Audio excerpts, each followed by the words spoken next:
Bonjour, laissez-moi vous raconter aujourd'hui, si vous le souhaitez, l'histoire d'un roi. Ce roi vivait dans les temps anciens, bien avant notre ère, en Phrygie. Il avait un nom grec, il s'appelait Midas. Midas, comme tout roi qui se respecte, vivait dans un palais, s'occupait à la chasse, à la promenade dans la journée, et le soir organisait des grandes fêtes. Il avait un ami du nom de Dionysos, et tous les deux aimaient le bon vin.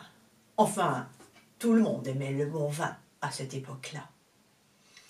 Un lendemain de fête, alors qu'il se promenait dans ses terres, voilà qu'il aperçoit, couché par terre, à même le sol, en train de ronfler, le vieux Silène. Oh, le vieux Silène, dans un triste état, il avait passé la nuit dehors. Il avait sans doute trop bu. Alors Midas, dans un grand cœur si généreux, le fit soigner, s'occupa de lui, le ramena dans son palais et lui redonna tous les soins dont il avait besoin.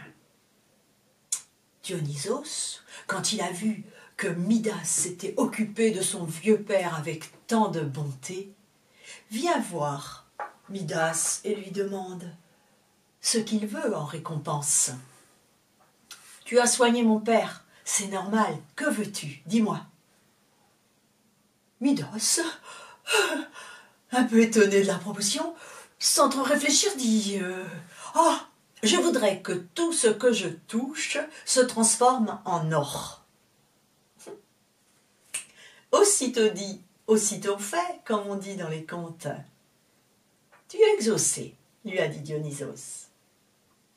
Et Midas, voilà Midas comme un enfant qui a reçu son cadeau de Noël, courir dans tous les coins de son palais, toucher les murs en or, toucher la table, elle devient de l'or, toucher ses statues, ses meubles, ses vases, enfin tout.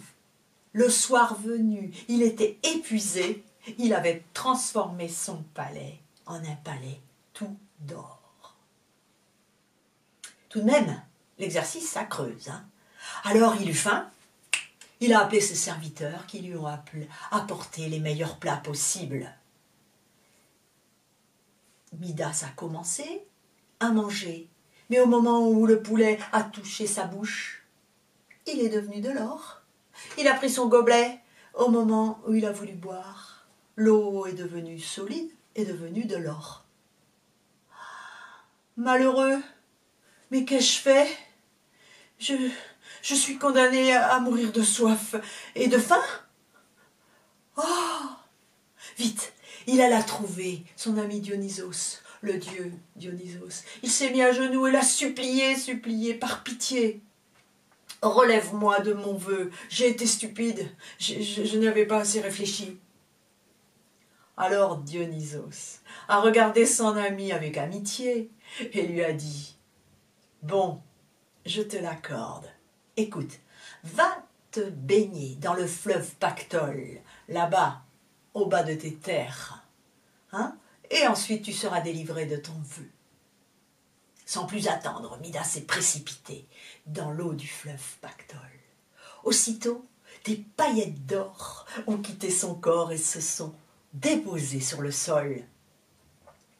Quand il est ressorti, Midas était libéré.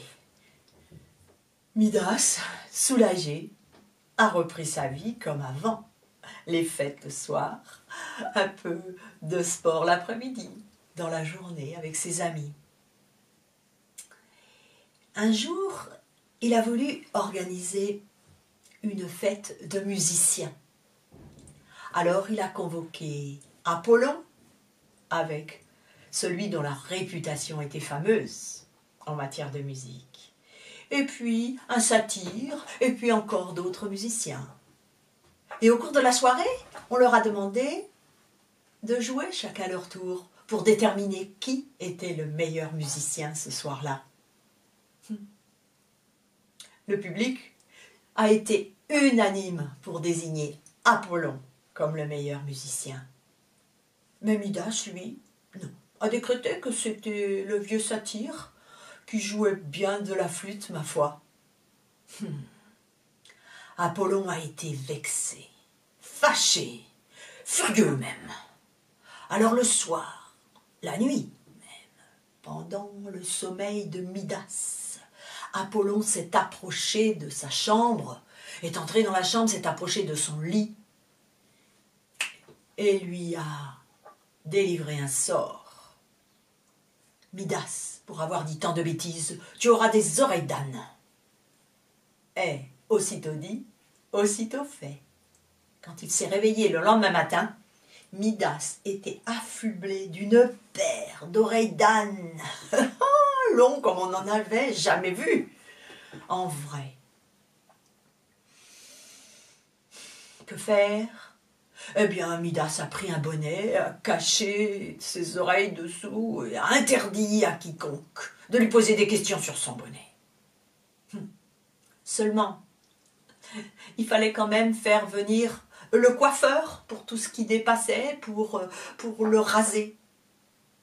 Et un jour, que le coiffeur était en train de le raser, le bonnet a un peu bougé et le coiffeur a vu ce que le bonnet cachait. Midas s'est aussitôt emporté et en colère lui a dit « Coiffeur, si tu dévoiles mon secret à quiconque, tu seras pendu. » Le coiffeur a promis et est parti.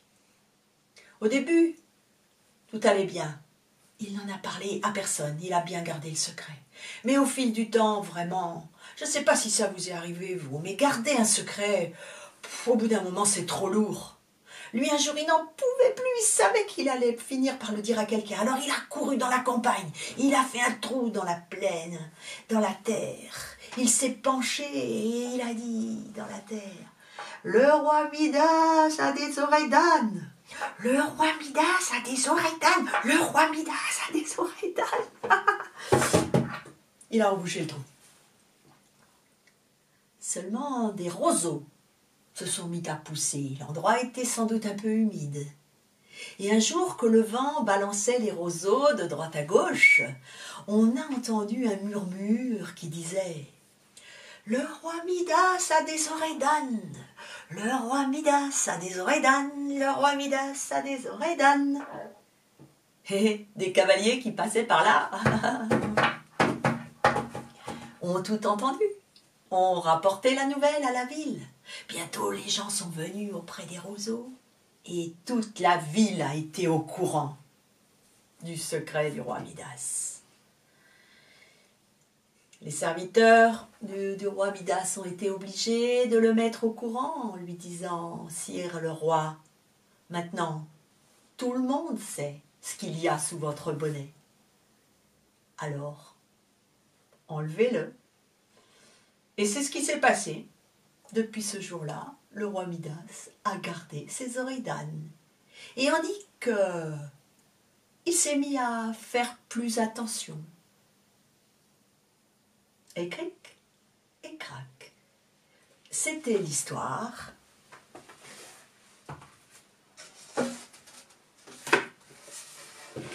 C'était l'histoire du roi Midas et de ses oreilles d'âne.